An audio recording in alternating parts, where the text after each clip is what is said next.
Alright, folks, what up? You already know what up. It's me, Johnny James. Alright, so, look, let me catch you guys up on the Sublocade shot.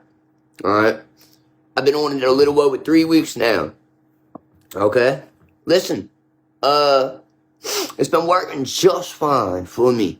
Now, listen, there might be a little bit of mental problems, alright, that have allowed me to think that it wasn't working, but it was just mental. It's 100% been working, no heat flashes. I've been eating better than I've ever ate. I've been sleeping just fine. I still don't feel like I need to go get I'm supposed to go get my second shot next week. I feel like I don't even need it, to be real. Now, I'm hoping things continue to go the way they've been going for me on how I've been feeling, because I've been feeling just fine.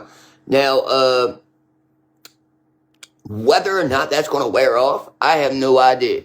You know what I mean? But the one thing I wanted to say is, if you want to get onto that shot, make sure you're in a healthy place in your recovery, because if you're not in a healthy place, you don't want to get on it. You want to make sure that you are, for sure, that you don't want to go back to that life. Like, if you don't know for sure, like, I don't know, there comes a time, like, if you ask me, there comes a time that you know if you want to go back or if you don't. And, because, like, alright, for instance, like, when I was shooting coke and dope, I said that I would never quit, alright? And even when I wanted to quit, every time that I did, I always knew I was going back. This time was completely different, alright? My last go-around was completely different than any go-around I've ever had. When I got shot and when I got put in that hospital, I said to myself, I'm done.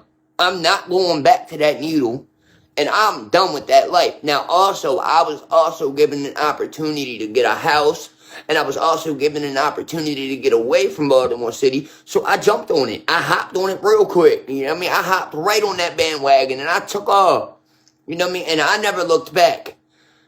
Your case, your situation might be completely different. You might be in a rehab. You might be in a halfway house. I don't know. If you're in a rehab, definitely don't get on no Sublocade. You want to wait at least a year. I'm not a doctor. I'm not a professional. But in my opinion, you need to wait at least a year to be, if you're on Suboxone, stay on that shit for at least a year. Work on yourself. Work on your recovery. Work on your coping skills.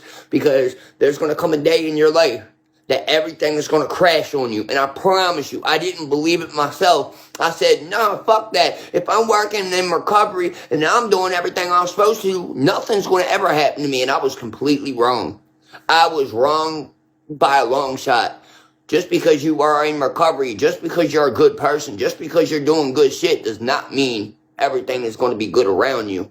And when that day comes, you need to know how to be able to cope. Now, it just so happens, I got on the shot the same day some very traumatic shit happened to me. And listen, this is what I'm here to tell you. I didn't go back and relapse. I didn't go back and put that needle up in me. I didn't go back and get no coke. I didn't go pop no pills or nothing. I smoked my weed and I dealt with my situations and I stayed on this shot. I didn't even have to take any Suboxone, none of that shit. And I worked my way through it. So if it's working for me, a dumbass like me that was putting $300, $400, $500 worth of fentanyl and cocaine up in his body a day, then I know it's going to work for you.